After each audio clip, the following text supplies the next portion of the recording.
Kids, I can't believe it, but it's time to tap the birch trees. I don't know if you've been keeping track of the degree days, but it's been super hot for the past couple days and it's time to tap. So this afternoon I dropped off some kits at your house. There's a few things that come in your kits. There's the bucket and lid. There's also the tap. This thing is actually going to go into the tree. And we also have a drill bit for you. Another thing that came in the tap was a quart measuring container and hopefully a packet and pencil also came. I didn't get the packet and pencil, so I'm going to show you how to tap the tree. Your parents can help you fill out the data requirements. So the very first thing you need to do is wash out your bucket and wash your tap and your drill bit. These things came fresh from Home Depot, so you want to make sure there's not any oil on there before it goes into the tree. The first thing we need to do is we need to index our bucket. So to do that, you're going to fill up your quart measuring cup full of water. And when they say it's 1 quart, they mean it's 1 quart all the way to the brim. So I brought a little extra water here. What you're going to need to do, try not to spill, is you are going to add 1 quart of water to your bucket at a time. And you're going to mark where the height of that water is. So you're going to put this on flat ground and you're going to use the shade to try to figure out exactly where 1 quart is. Fast forward ahead of time, you're going to do all 10 quarts. So you'll have to fill it up 10 different times. 1 quart, 2 quarts, 3 quarts, 4 quarts, 10 quarts. So this should give you an accurate representation of how much birch sap you collect each day, and that will be really important for your worksheet. So I'm going to dump this out because I'm ready to tap. How to choose a tree. So we're looking for birch trees that are between 6 and 12 inches big. The younger, healthier trees, or I guess maybe not healthier, but the younger trees are kind of what we're targeting here, because younger trees develop a lot of sap because they're in their growing phase. At my friend Adam's house, all he has is this one big tree. So we're gonna tap this one.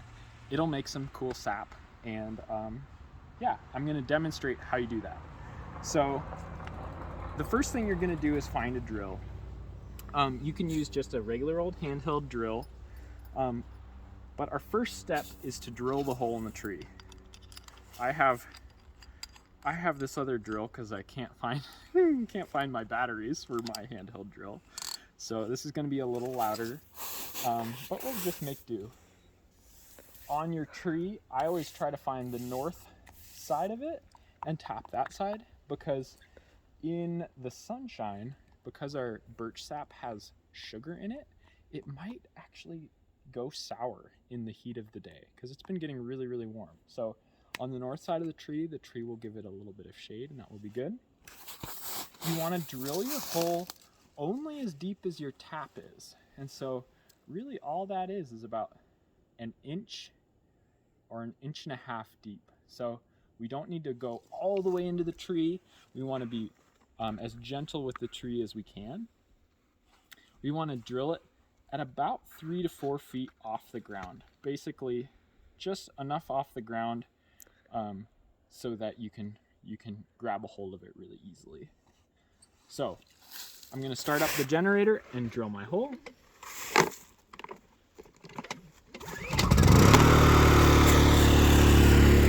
I hope you can still hear me. We're going to drill our hole in the north side of the tree. We're going to give it a slight upward angle of about 10 degrees.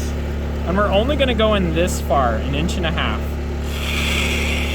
Got to make sure it's going the right way. So here we go. Only 1.5 inches deep there.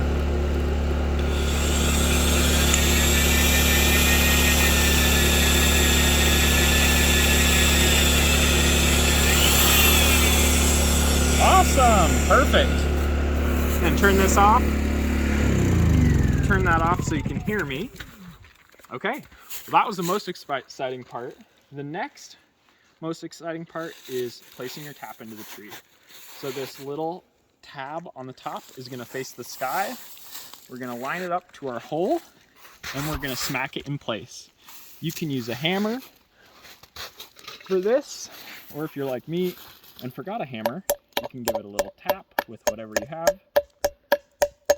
We're gonna tap it in until it stops at the end of our hole, or it gets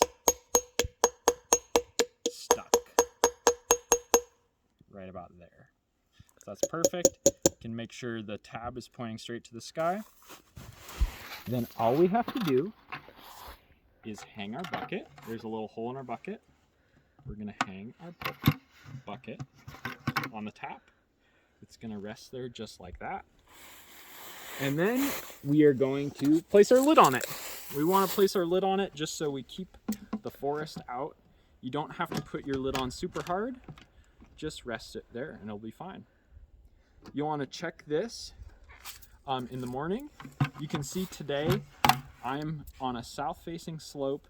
I don't see any sap yet. So maybe in 10 minutes it will start flowing, but we'll just keep track of it.